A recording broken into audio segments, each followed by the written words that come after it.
Hello students. So we have completed the concept of type of motions and we are at the end of the chapter almost, and today we will complete the chapter explanation and we will underline the important points. So all of you get ready with your pen and book.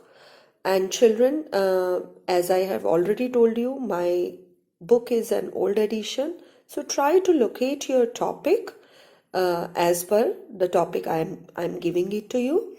And one thing I want each and every child has to do is send me a message that you have completed the work given to you. Yes, homework is done in the copy. Second, is there any doubt or not? And the third, that you are able to understand my lectures through these videos. Children, I want this response as it is going to help me in building your lesson plans. Yes? So children, 3 things you have to keep in mind while giving me the response. First, about the homework. Second, about any doubt. And third, you have grasped all the concepts through my videos. Now let us start our today class. In my book, the speed topic is given on page number 26. All of you take out the term speed. Now children, let us first understand the meaning of speed. We all know that whenever an object moves, it covers certain distance. But if we are checking in how much time that distance is covered, yes, it means we are calculating the speed of the object. For example, you reaches to the school in 10 minutes, yes, but your friend who is in the neighborhood reaches to the school in 20 minutes. So both of you are traveling equal distance, yes, but who is taking less time? Yes, you have taken the less time and your friend has taken more time, 20 minutes. So the person who has taken 10 minutes to reach to the school will be considered faster, and the person who is reaching to the school in longer time, 20 minutes, will be considered slower. So whenever the concept of how fast or how slow an object is moving, how fast or how slow the object is moving, it means we are calculating the speed of the object. Yes, in our vehicles there is a device called speedometer. It gives you speed at that particular instant. Yes, so all of you underline these words the way I have done it in my book. You have to learn all these important points. So for instance, you are traveling with your father and you asked that what is the speed in the speedometer? Say it is 60 km per hour. So that 60 km per hour will be the speed of the vehicle. So which device, listen to my question, which device help us in measuring the speed? Yes, speedometer. Speedometer gives us speed at a particular instant, at 10 a.m., at 10:30 or 11 o'clock. I want to know my vehicle speed. So which device will help us to give me? Yes, speedometer. Now we want to define speed. All of you underline this sentence.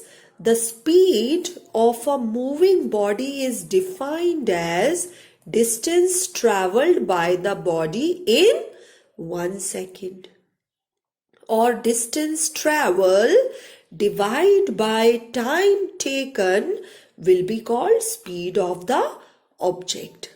Yes, so using the statement we have written the formula. In the case of speed, the symbol used is V. For the distance, we are using the symbol small d, and for the time, small t. Yes, so this is how this formula we will be using while we are doing numericals. Okay.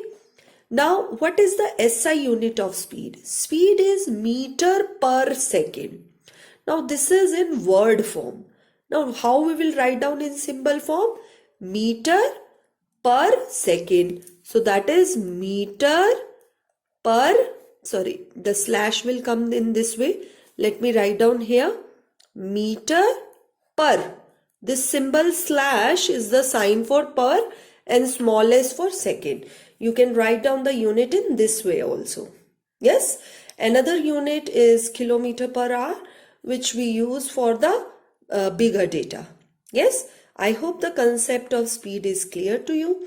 If you have not understood it clearly, go through the video again, listen to my words again and again, and you will understand it. Yes. Now let us take another important term, uniform motion. Motion can be divided into two categories, uniform motion and non-uniform motion. Now, as the word says, uniform we use sometimes in our daily life, like everyone is going in a same flow. Yes, everyone is doing the work in the same manner. Then we call it as uniform.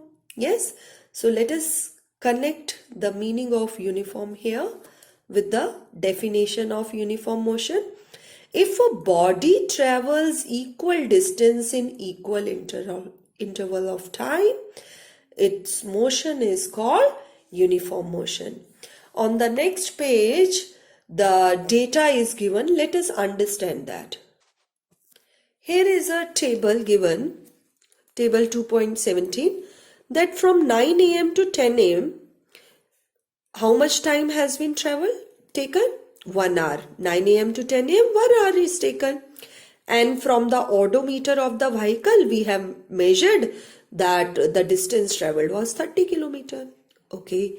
Then we kept moving, and from 10 a.m. to 11 a.m., the time taken is 1 hour again.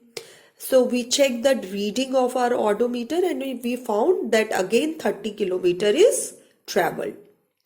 For next 1 hour, again we travel 30 kilometers. So what we are doing here? What is the vehicle doing here? Vehicle is traveling equal distances in equal time. Yes, so our vehicle is traveling equal distance in equal time. Such motions are called uniform motion. I have made a point here for every milestone or for every point. When I took the observation, I have put these points here. These points are at a constant distance. Yes, so they are showing that it is a uniform motion. So in a uniform motion, object travel equal distance in equal time. If somebody asks you that whether the data is uniform or not non-uniform, what you will do? You will find out the time taken for every observation and also find out the distance traveled.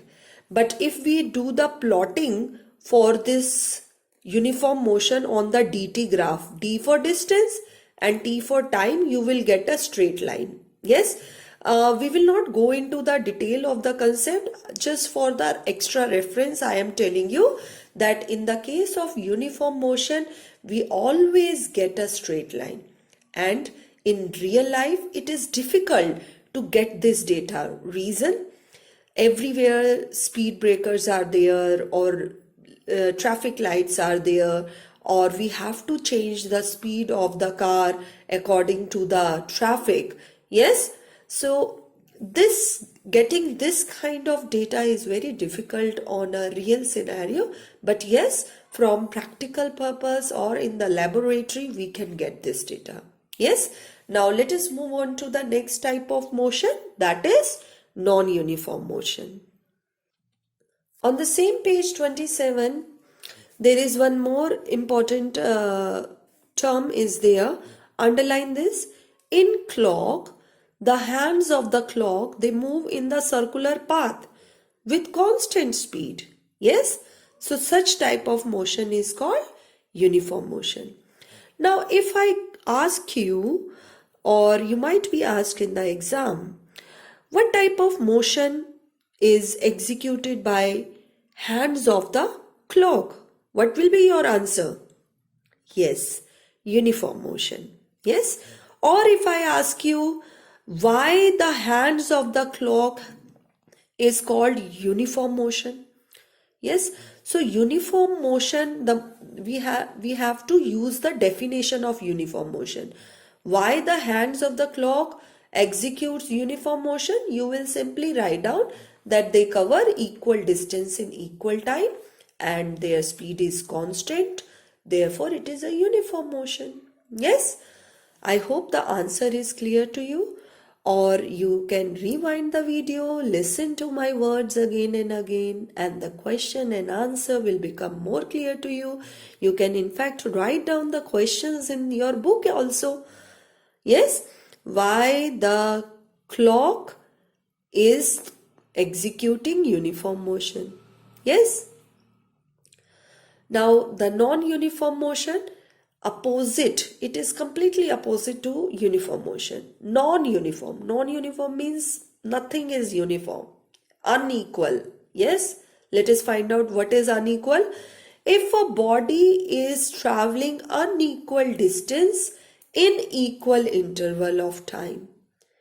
For example, here, look here, in 1 hour the body has traveled 4 kilometers.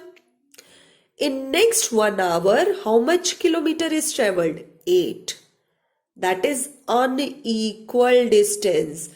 Now let us take another 1 hour.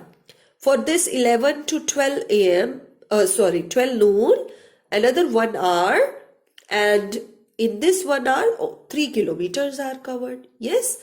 So what the data is showing? Data is showing unequal distance in equal interval of time.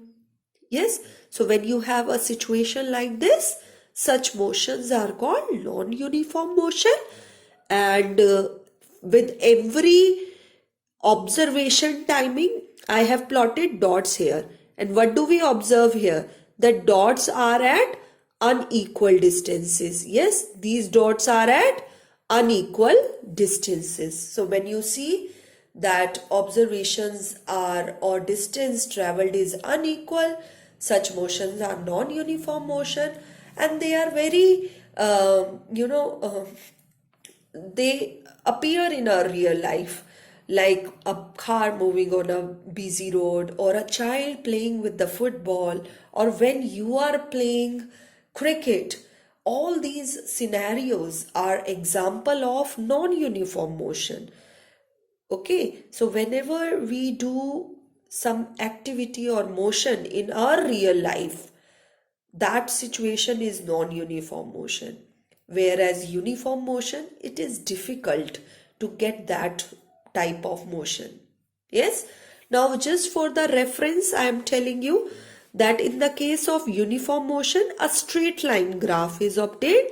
Whereas in the non-uniform motion, it can be a curved line, any curved line. It can be like this, it can be like this, it can be any curved line is obtained. Yes, that is one way of differentiating uniform motion and non-uniform motion. So children, underline the example for non-uniform motion, that a cycle moving on a busy market. You are taking a cycle through a busy market. That will be an example of non-uniform motion. Vehicles moving on the busy road can be the example of non-uniform motion. Yes. So let us move ahead with the topic. Now on page number 28, average speed is given. Children, when the object was moving in uniform motion, it was moving with constant speed. But in case of non-uniform motion, the speed throughout the journey, it changes. But we want to find out the overall with what speed our object moves. In that case, we will be calculating average speed. Yes, you sometimes, use this word when we when we are buying a bike or we are purchasing car, we try to find out what is the average of this car. Some people say it is 20 kilometer per hour, it is 17 kilometer per hour. Yes, with the bike also you must have used this word average. So average means that overall, in the overall journey, say from point A to B, you change the vehicle speed many times. Yes, but we want to know that on an average, what was the speed of my vehicle. Yes, so let us see how to calculate it. If a body is not covering equal distance in equal interval of time, that is in non-uniform case, how do we calculate average speed? All of you underline the definition for average speed. Average speed is the ratio of the total distance traveled by the body and total time. So this is the ratio. Total distance traveled divided by total time. What do we call that quantity? Average speed. You will be doing some numericals based on it and it will become more clear to you. And what will be the unit of average speed? It is same like speed. In the speed case, we have 1 unit meter per second. Same can be the unit for average speed or kilometer per hour. Yes, both can be the units of average speed, but meter per second is the SI unit. Yes, so its application will become more clear when we will do numerical part of the chapter. Let us move on to the next concept, that is mass and weight. Another very important relation or physical quantities. In our real life, we use them more or like a same thing, mass and weight. Sometimes we go for purchasing apples, we say what is the weight of this, or we buy something from the grocery shop and we ask what is the weight of this packet. Yes, but actually in reality it should be called as what is the mass of the packet. Yes, so in physics, weight means something different from mass. So let us find out how weight is different from mass, and after learning it, you will use the word weight consciously, because now we have learned in physics that weight is a different meaning, has a different meaning, and mass is a different meaning. Okay, children? Now let us understand the mass concept first. Underline the definition. Mass of a body is the quantity of matter contained in it. Take an example of this pen. This pen is made up of many particles. Many molecules are there. Yes? So whatever molecules are there, that will decide the mass of the body. Yes? If I take a book, or I am talking about the lunchbox, any object contains some matter in it. Some particles are there in it. So those particles together calculate or add on to the mass of the body. Now, do you think the number of particles in this pen will change if I take it from India to US? Or India to moon? I take this to the moon or to another planet or to the satellite. I send this pen along with my satellite. Do you think the number of particles, the amount of matter in this pen will vary? It does not vary. Yes? So the mass of any body is constant. It does not change. Yes? It does not change from position to position. But yes, if I will break it into two pieces, you will say the mass got divided. Yes? So I hope the term mass is getting more clear to you. So if I keep a one piece of apple here, so what you will say? You will use the word mass or weight. The apple is made up of certain molecules, certain particles. Those particles or the amount of matter in it constitute the mass of the apple. Yes? The mass is expressed with the symbol small m and its SI unit is kilogram. All of you underline these important points. SI unit is kilogram, smaller unit is gram. Yes? So what we have learned? We have learned that mass depends upon the amount of matter contained. It does not changes from position to position and its SI unit is kilogram. One more point is, which device do we use to measure mass? Whenever you go to the grocery shop or to the vegetable grocer, which device they use? They use weighing machine. You call it weighing machine. Or you can say physical balance. Yes, so physical balance is actually used by the people. When we say weighing machine, you will learn in higher classes that on the weighing machine, which is on earth, on the ground level of the earth, both mass and weight are approximately equal. Okay, so don't get confused with the word weighing machine.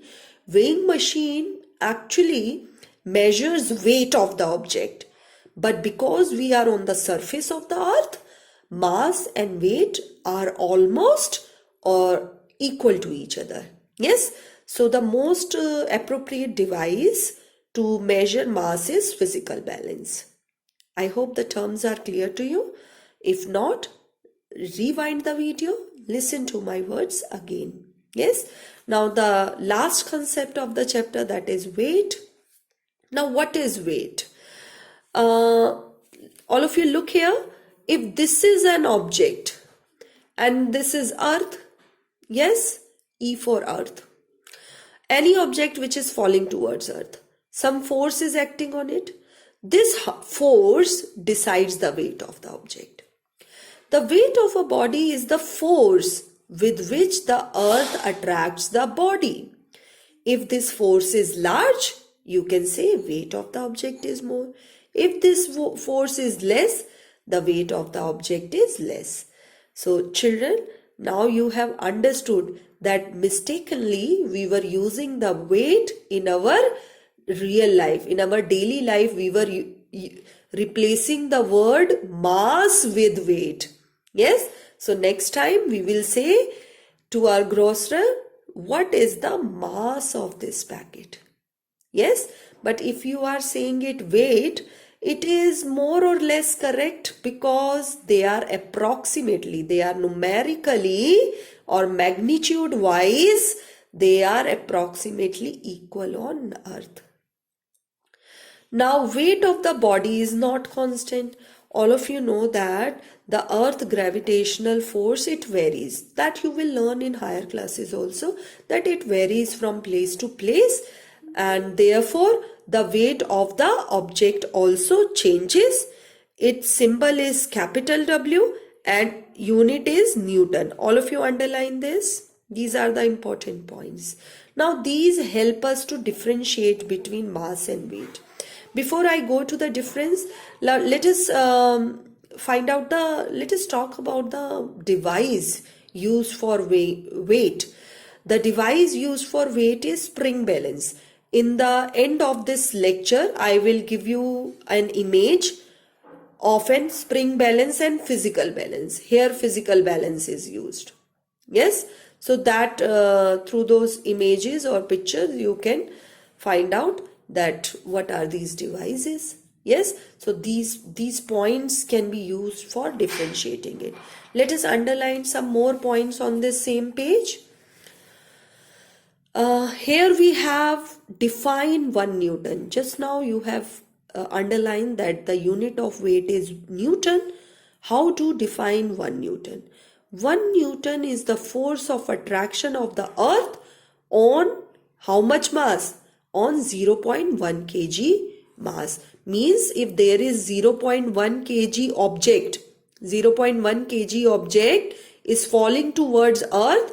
How much force or what will be the weight of the object? 1 Newton. So look here, mass is 0.1 kg, but the weight is 1 Newton. Yes, and this is the relation between 1 kilogram force and 10 Newton, sorry.